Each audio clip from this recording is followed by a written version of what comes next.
Hello guys, ये video उन बच्चों के लिए होने वाला है जिनका जेईई मेंस काफ़ी ज़्यादा करीब आ गया है। केवल 7 डेज़ बचे हैं जेईई मेंस की शुरुआत में। आज 13 जुलाई है जब वीडियो रिकॉर्ड किया जा रहा है एंड 20 जुलाई से आपका फेज़ 3 ऑफ जेईई मेंस शुरू हो जाएगा। सो गाइस, आज की वीडियो में हम डिस्कस करते हैं कि किस तरह से बच्चे क्या क्या गलतियाँ करते हैं जेईई मेंस में एंड किस किस तरीके से आप अपना स्कोर पुश कर सकते हैं बेटर के लिए। मैं अपनी बात करता हूँ तो मैंने 180 से 270 तक पुश किया था अपने जेईई मेंस स्कोर। उस समय पेपर 360 मार्क्स का हुआ करता था। मैंने जेईई मेंस 2019 में दिया था। सो गाइस, आइए वीडियो को ध्यान से देखिएगा, काफ़ी बातें आपके काफ़ी ज़्यादा काम आएंगी। सो गाइस, शुरू करते हैं। गाइस, मैं डिस्कस करना चाहता हूँ सबसे पहली बात तो ये कि जो बच्चे दिक्कतें आती हैं बच्चों के दिमाग में या फिर जो लास्ट के 7 दिनों में क्या रहना चाहिए, क्या करना चाहिए एग्जैक्टली, उसके बारे में बात करते हैं। तो लास्ट के 7 दिनों में आप सबसे ज़्यादा ध्यान रखिए वाली बात है कि आप कोई ऐसा टॉपिक नहीं उठा रहे हैं जो आपका बहुत ज़्यादा वीक है या फिर जिस टॉपिक पे आपने ध्यान नहीं दिया है, उस टॉपिक को बिल्कुल ना उठाइए, उस टॉपिक पे ध्यान ही मत दीजिए। क्योंकि पेपर में हो सकता है 2-3 क्वेश्चन आ जाए पर उसके चक्कर में आप बाकी क्वेश्चन काफ़ी ज़्यादा मिस कर सकते हैं, बाकी क्वेश्चन काफ़ी ज़्यादा गलत कर सकते हैं। तो ऐसे टॉपिक को, यहाँ टॉपिक काफ़ी ज़्यादा इजी है, केवल सिंगल वर्ड के आंसर्स आते हैं उसमें या फिर केवल थ्योरी बेस्ड है, तो आप लास्ट के 7 डेज़ में उसको याद कर सकते हैं। बट आके वो न्यूमेरिकल बेस्ड है, उसमें काफ़ी ज़्यादा सॉल्विंग की रिक्वायरमेंट होती है, तो आप इस चीज़ों पे ध्यान ना दें बिल्कुल। लास्ट के 7 डेज़ में ऐसे टॉपिक को सीधे छोड़ दिया जाए। सो गाइस, अब मैं बात करता हूँ कि किस तरह से पेपर को अच्छी तरह अप्रोच करने के तरीके से। कि जैसे आज के दिन हम बात करते हैं कि 20th को आप पेपर देने जाएंगे, जो फर्स्ट बच्चा देने जाएगा पेपर को, तो उसके दिमाग में वाली बात रहेगी कि पेपर देने जा रहा हूँ, आज नया दिन है, आज खास दिन है। तो उस बात को दिमाग से निकालने के लिए सबसे अच्छा तरीका ये रहता है कि आप लगातार 7 डेज़ तक उसी तरह से पेपर का माहौल बना दें कि 7 डेज से आप पेपर ही पेपर दे रहे हैं। इस तरह से आपको लगेगा कि आप 20th को पेपर देने जा रहे हैं, कोई पेपर ही नहीं है, वो तो नॉर्मल डे की तरह ही है आपका कि आपने 7 दिन से पेपर देना तो 8वें दिन भी पेपर देने जा रहे हैं।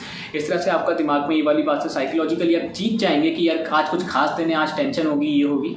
इन चीज़ों की आपको बिल्कुल दिक्कत नहीं होगी असली एग्जाम में। सो गाइस, जैसे मेरे को पता था मेरा पेपर 2 to 5 होने वाला है, तो मैं रेगुलरली 7 से 8 डेज़ पहले से रेगुलरली 2 to 5 पे एक पेपर दिया करता था जेईई मेंस का बेस पे, ताकि मेरे को उस चीज़ों की कोई दिक्कत ना आए पेपर में उस टाइम पे एग्जैक्टली।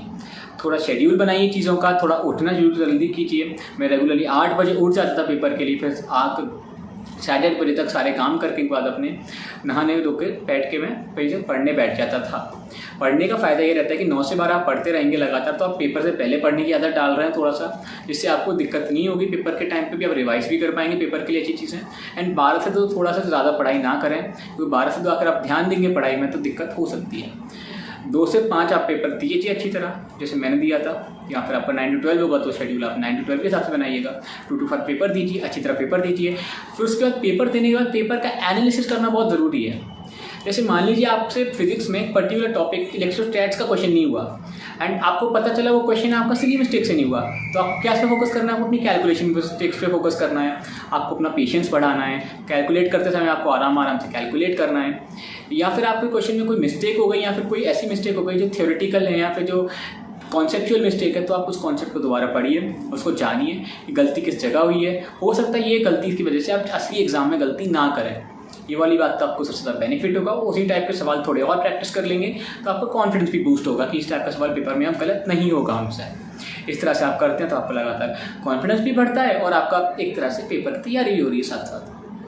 अब जैसे बात आई कि पढ़ें तो रहे हैं, तो ये सब चीज़ें पढ़ रहे हैं लगातार, तो उसका बेनिफिट क्या है? बेनिफिट यही है कि आप लगातार पढ़ते रहेंगे तो आप लगातार उसी टाइम पे पेपर की आदत बनती जाएगी। 2 to 5 दे रहे हैं, असली एग्जाम में 2 to 5 देने जाएंगे।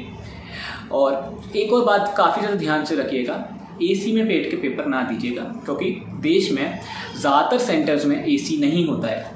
इंडिया में खासकर किसी सेंटर में एसी नहीं होता मेरे ख्याल से, तो ज़्यादातर में एक एसी होता है, वो भी 200 बच्चों के बीच में, शायद उसका फील भी नहीं होगा आपको। एंड गर्मी है इस समय इंडिया में, खासकर नॉर्थ की तरफ, तो आपको काफ़ी ज़्यादा फील होगा। तो पेपर में आप गर्मी झेलने की भी आदत डालिए, गर्मी में पेपर देने की आदत डालिए, क्योंकि आपका मेन फोकस पेपर पे होना चाहिए, गर्मी पे नहीं, आपके एनवायरनमेंट पे नहीं होना चाहिए। सो ये वाली बात से आपको ध्यान रखिएगा बिल्कुल। मेरे संग भी ये वाली बात एडवांस में दिक्कत आई थी, इसलिए मैं आपको बता रहा हूँ। सो ये बातें हुई इन सब के बारे में। अब बात करते हैं पेपर के टाइम पे क्या करना है। तो पेपर के टाइम पे कई बार क्या होता है, सबसे सिंपल तरीका तो बच्चे यही रखते हैं कि केमिस्ट्री से शुरू करते हैं, फिर फिजिक्स पे आते हैं, मैथ्स पे आते हैं, फिर जो बच्चा को जो थर्ड सब्जेक्ट उसके ऊपर आते हैं। मेरी नज़र में भी ये तरीका बिल्कुल ठीक है, क्योंकि केमिस्ट्री इजीली स्कोरेबल होती है, केमिस्ट्री में आसानी से क्वेश्चन हो जाते हैं। 30-35 मिनट में जनरली केमिस्ट्री फिनिश हो जाती है कई बार तो। तो आखिर इतनी आसानी से केमिस्ट्री हो रही है तो आप केमिस्ट्री कर लीजिए पहले, फिर फिजिक्स और मैथ्स पे आइए एंड करिए उसको। अब क्या होता है, कई सारे बच्चों को ये वाली बात रहती है कि सर 2-3 क्वेश्चन हमने करे, हमारे शुरू के 2-3 क्वेश्चन नहीं हुए, हमें बहुत ज़्यादा कॉन्फिडेंस टूट जाता है कि फर्स्ट नहीं हुआ चलो ठीक है, सेकंड नहीं हुआ दुख हो गया, थर्ड नहीं हुआ सब भूलने लग जाते हैं बच्चे, यार थर्ड भी नहीं हो रहा, अब क्या करें। तो इसके लिए सबसे अच्छा तरीका ये है, एक ठंडे पानी की बोतल रखने की आदत डालिए। जब आप प्रैक्टिस टेस्ट दे रहे हो या फिर आप असली एग्जाम देने जाए, ठंडा पानी आपके पास हमेशा होना चाहिए अवेलेबल। ठंडा पानी तुरंत पीजिए, उसको अपने दिमाग को ठंडा कीजिए, शांत कीजिए, सोचना शुरू कीजिए कि एक नहीं हो रहा है तो आप उल्टा शुरू कीजिए पेपर, 30 से शुरू कीजिए पेपर के क्वेश्चन, 30 भी नहीं हो रहा तो 15th कीजिए क्वेश्चन आप। ये वाली बात ध्यान रखिए, क्वेश्चन होते रहेंगे आपसे, कोई सोचता है शुरू के 2-3 क्वेश्चन ज़्यादा टफ हो, आपकी किस्मत थोड़ी खराब रही हो, पेपर में ज़्यादा टफ क्वेश्चन आपकी शुरुआत में डाल दी हूँ, बट आपका पेपर में बैलेंस्ड होता है। जेईई मेंस का पेपर बहुत ऐसा नहीं होगा कि सारे क्वेश्चन ऐसे होंगे कि जो आपसे नहीं होंगे, क्वेश्चन होंगे आपसे। और आपको ये वाली बात पे कॉन्फिडेंस होना चाहिए कि जैसे मैंने तैयारी की है, मेरी तैयारी अच्छी है, मैं किसी भी हालत में गलतियां कर दूंगा पर मैं ऐसी मिस्टेक नहीं करूंगा कि जो मेरे को आता है वो मैं छोड़ के आ जाऊं। ये वाली बात सबसे वो रहनी चाहिए। और पेपर देखने की आदत डालिए आप एक बार, कि आपका हर क्वेश्चन आपका एटलीस्ट एक बार दिख जाना चाहिए। ये नहीं हो कि आपका क्वेश्चन कोई देखा नहीं वो छूट गया, नहीं आता है छूट गया, बात अलग होती है। ऐसा कोई क्वेश्चन नहीं होना चाहिए आपने देखा ना हो सकता है क्वेश्चन केवल सिंगल सेकंड का हो, केवल आंसर बताना हो बस उसका, वो आपसे छूट गया है। सोचिए कितने आपका 4 मार्क्स चलेगा, उस चक्कर में कितनी परसेंटाइल पुश बैक हो जाती है 1 सेकंड में। ये वाली बात का बहुत ध्यान रखिएगा कि पेपर में ये कर रहा हूँ मैं, पेपर में ये चीज़ अच्छी तरह होनी चाहिए। जाकि मैं बाकी बच्चों से आशा करता हूँ कि बच्चे अच्छी तरह पेपर अपना देखने आएंगे, आप सभी काफ़ी ज़्यादा कॉन्फिडेंट रहेंगे। सबसे ज़्यादा ज़रूरी होता है पेपर में कॉन्फिडेंट होना, एंड सबसे ज़्यादा ज़रूरी होता है निरंतर करते रहना।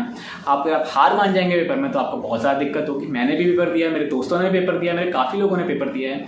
एंड जेईई मेंस में सबसे ज़रूरी बात रहती है लगातार कॉन्सेंट्रेशन और फोकस बने रहना। तो ऑल द बेस्ट। एग्जामिनर पे बिल्कुल ध्यान मत दीजिएगा, वो आपके आसपास घूमता रहेगा, मंडराता रहेगा, उस पर बिल्कुल ध्यान मत दीजिएगा। वो जो कर रहा है उसे करने दो, लगातार शीट्स मांगते रहिएगा, कोई दिक्कत नहीं है उसमें, एंड लगातार पेपर करते रहिएगा। मैं आशा करता हूँ आप सभी का जेईई मेंस बहुत अच्छा होगा, आपकी तैयारी बहुत अच्छी होगी। तैयारी अच्छी आप कर भी सकते हैं, अभी भी इम्प्रूव करते रहिए। बाकी ऑल द बेस्ट।